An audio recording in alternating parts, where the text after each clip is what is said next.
Hi, welcome to the Quilt Report. Well, I think often when people hear that I'm a quilt maker, they assume that my house is all full of quilts. And it's true. I'm standing right in front of one of my early quilts, made out of wool. I can't remember what it's called. I think it's called sticks. Anyway, there's art all over the house. Across the room from me right now, there's a beautiful piece from an artist at Creativity Explored, John Patrick McKenzie, I believe. Right next to it, around it, there's all these family pictures, and then there's one of my favorite things, a photograph by Henrik Kam, whose work hangs over our fireplace. I love that.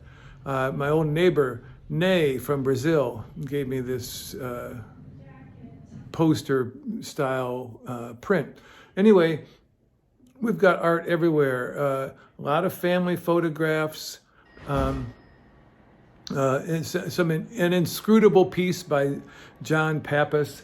Who knows what he meant by that?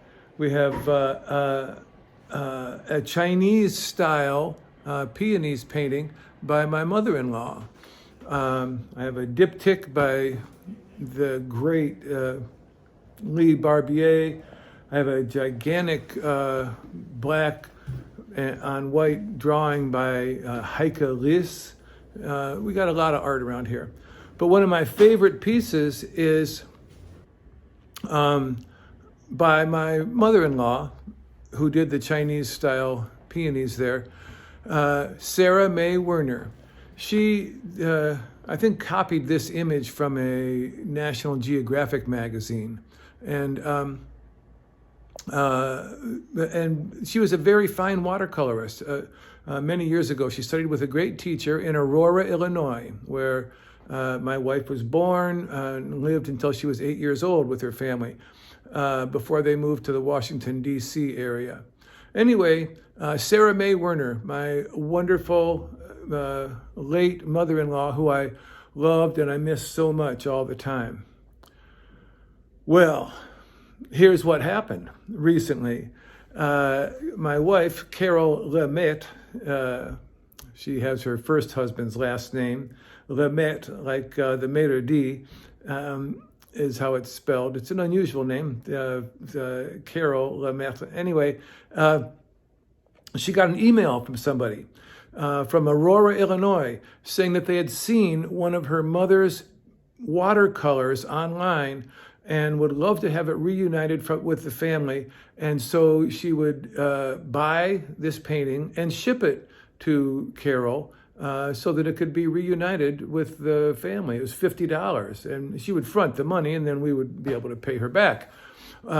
Carol showed this email to me and said, "How weird is this? And what kind of a scam? What's going on here?" And I looked it over and I thought, well, scam? This is somebody trying to do something nice, darling. And she, oh, no, this is weird. It's too weird. That's. So then when we had company over and I asked some of the other women what they thought about this, and every woman thought it was weird, And the men thought, yeah, this is somebody trying to do something nice.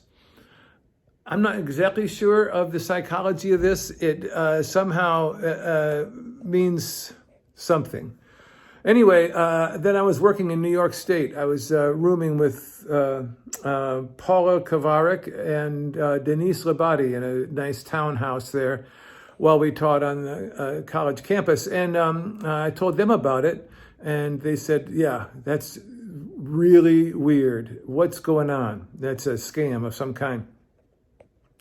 And Carol said, well, if it means so much to you and if you think that you can handle it, you go ahead and here's her email address, right to that woman, and you get scammed if you want. So I did. I wrote to her, and it took a little back and forth to figure out how to do this whole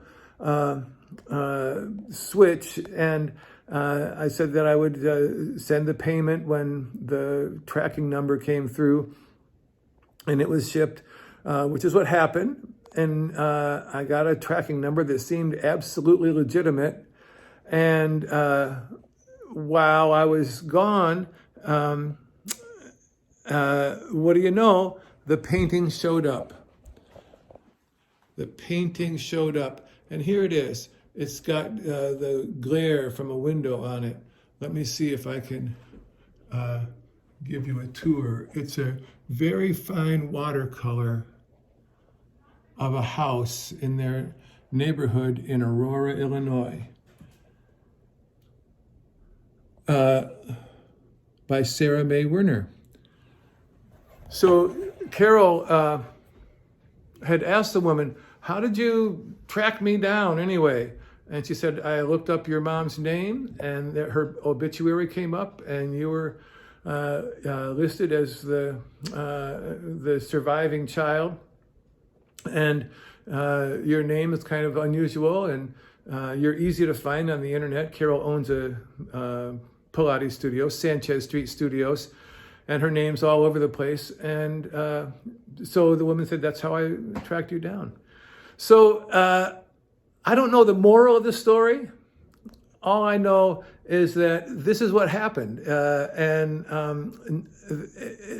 what it means to me is that not everything is a scam, that not everybody is horrible. Some people are really nice, and they think of nice things to do, and they do them. And that's what happened in this case. So so that's the whole story. That's the whole Quilt Report. Thanks for stopping by.